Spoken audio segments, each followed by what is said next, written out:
Okay, hi everyone. So we're group 1 and this is our intro to information systems semester project.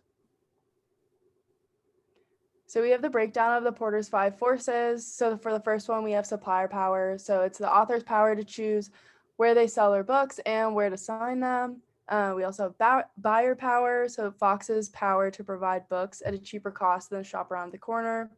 The threat of substitute products is the third one. So threat becomes high when Fox opens their bookstore down the street.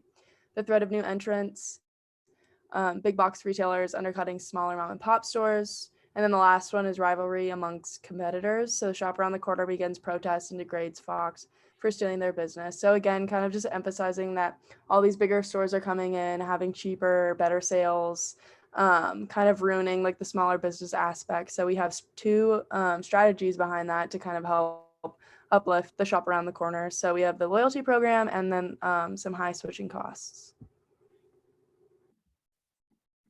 Then I'll pass it over to John. Michael. Thanks, Grace. So I'll be focusing on the competitive cost strategy, and we decided to take a focused strategy approach. So the primary purpose of taking a focused strategy approach is to narrow down to a very niche market. And the reason that we chose to do this is because the shop around the corner has to lower their prices in order to compete with a big box retailer such as Fox Books. And they also have to maintain their small business mentality in order to not lose strategy and focus and to stay in business. The store could partner with local authors and to continue their presence on local news to increase community engagement. And another thing that would add and contribute to the focus cost strategy is that there has been a trend which has been benefiting small businesses. And if that trend continues, it will certainly help. Next off, I'll pass it on to Dylan to discuss IT. Thank you so much, John Michael. Absolutely. So we will add some IT upgrades to the shop around the corner. So we'll start with hardware. So we will implement desktops, which will help keep track of inventory and automate our loyalty program. We'll also add iPad POS stands, point of sale, which will make transactions quicker and easier as it allows merchants to accept mobile credit card payments. The next hardware we will add is a router. So this will enable Wi-Fi for customers to work in the store. We decided that we will use a service model initially to see if we like the product and it's profitable for our business. So now for software, we will add Intuit QuickBooks, which is an accounting software that monitors financial performance in real time and will help us maintain a healthy balance sheet and keep track of inventory. We will use software as a service. This will reduce upfront cost and it will allow us to become familiar with the product before making big purchases. Also, SaaS will continuously update, making sure that our service doesn't become obsolete.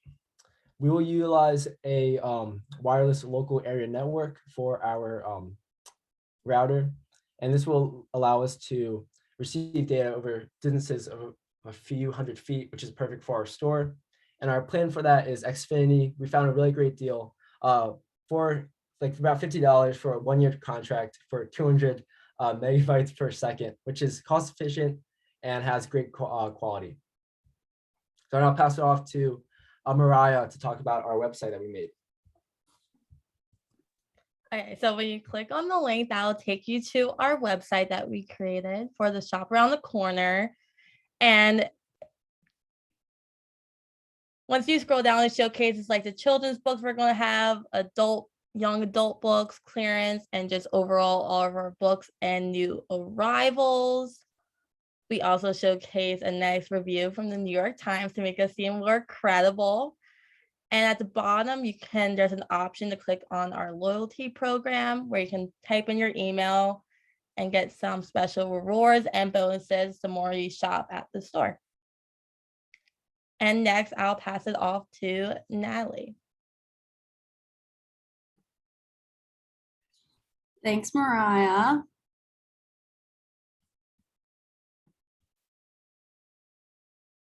So yeah, next we have our database that we set up. So we decided to include 3 tables in order to help us track all customer data efficiently. We have the customer table, which includes all the basic information for each customer, customer service, which accounts for each customer transaction, and then items purchased within those orders. And then our loyalty program accounts for all customer orders who are in the program and the number of points they have acquired and used. We decided to link customer to transaction ID so it is easily accessible, whether they're in the program or not. And we also linked customer ID to loyalty status. We thought it was important for the loyalty program to have its own table as it is a vital part of our business and located at the bottom of our webpage. As customers enter the program, they will be logged into the database to account for all their history as easy as possible. Thank you guys for listening, and we hope you enjoyed our shop around the corner.